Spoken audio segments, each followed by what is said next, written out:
abject performance, wasn't it, Benty? You like that word, abject, didn't you? Yeah, I don't know. It was a failure. Yeah, it's an abject failure. Okay, fair enough. You don't need that word, do you? Just failure's good enough. Failure. But you can't get worse than failure, can you? No. I mean, if you took your exams and they went, yeah, it's an abject failure, you go, is it failure? What are you doing? What is this? I don't know what this is. This is too heavy for a bank holiday, isn't it? Turn it up, right? Let's go for it. Turn it up. Look at everyone in their back of their... Everyone's nodding. It's good. Okay, turn it down. Chelsea lost again at the weekend. They're now 11th in the Premier League. The worst they've ever finished in the Premier League is 10th. And then we know what happened the following season with Conte. Yeah, first. That won't be happening. You say that, but Chelsea, the weird like...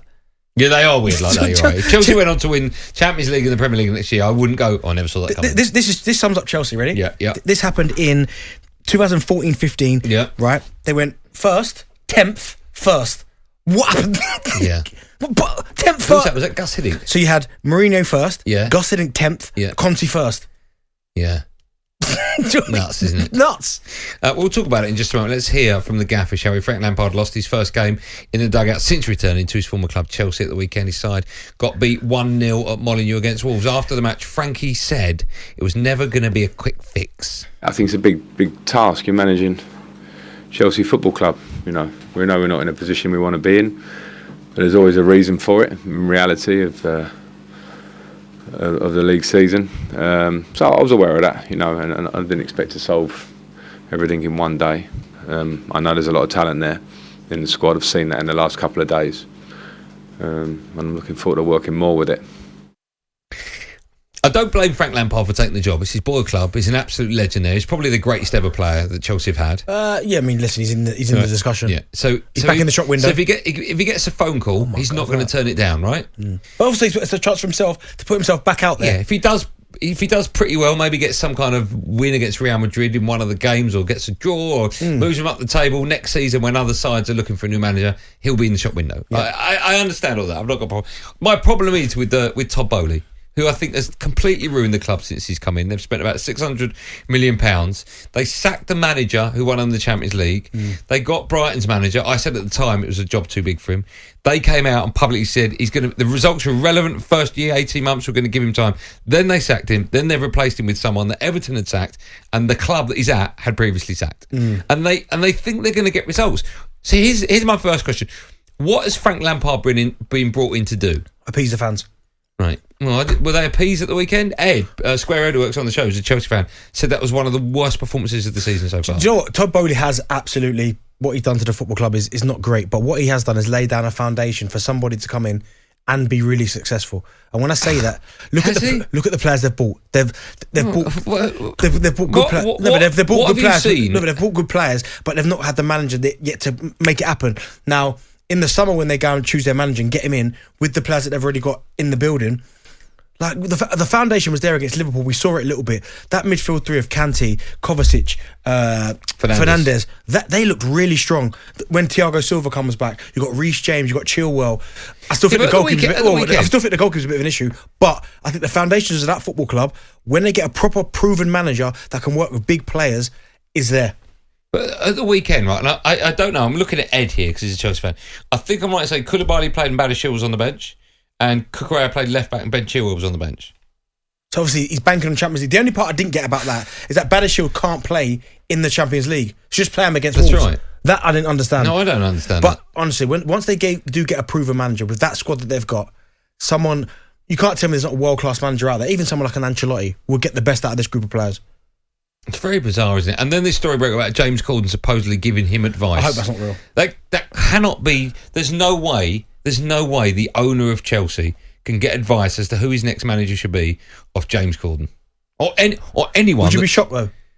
No, I wouldn't be shocked. I wouldn't be shocked. That's probably the worst part about it. By the way, this is not an attack at James Corden, right? No. If they're mates and he says, "What do you think?" he's going to give him his honest opinion. Of course, yeah. But there's no way that Todd Boehly, the owner of Chelsea, should be asking anyone but the people within his establishment. Yeah, who do you think your next manager should be? Of course, it's madness. Yeah, it is mad. Let's speak to Aki. He's a Chelsea fan. Hi, Aki.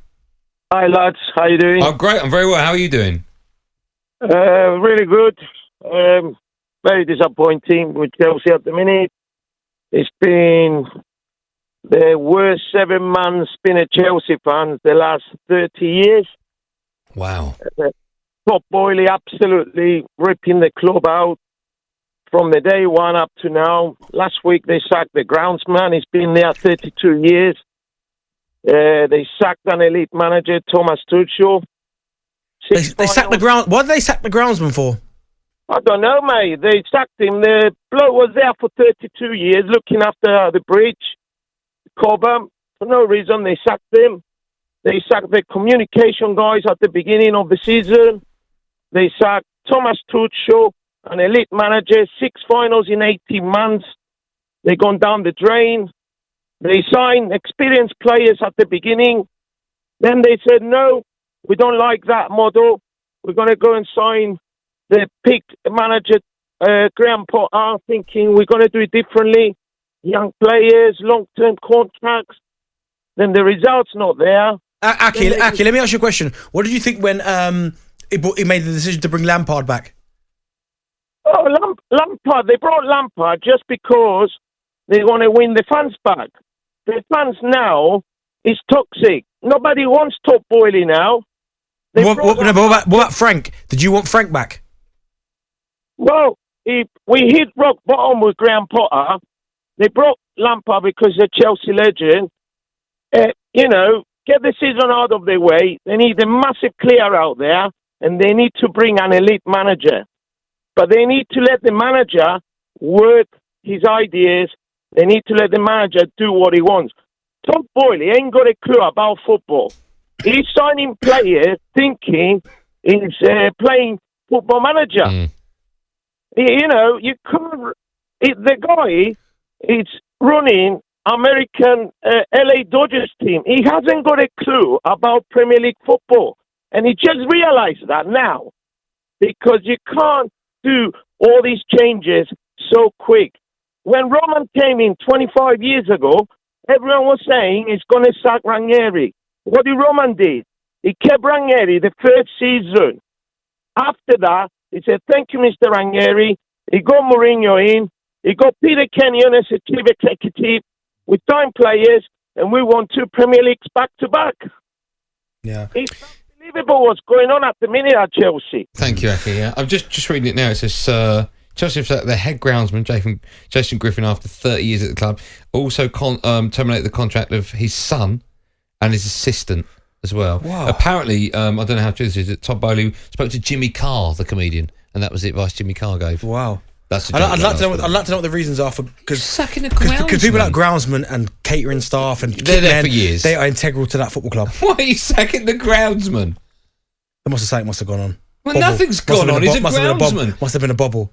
No, come on, that's ridiculous. Do you know what, it could be even something ridiculous as like Chelsea are not finishing their chances at home. Grass is too long. We need to change it up. Which sounds ridiculous. Who's cut that? Who's cut this bit here? Yeah.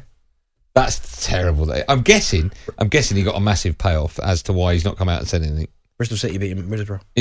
If Jason Griffin is listening, the groundsman, and you haven't been paid off and you'd like to have your say on national radio, phone up now.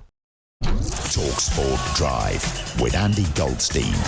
Monday to Friday afternoon from 4 on AM, on DAB, via the talkSPORT app and on your smart speaker.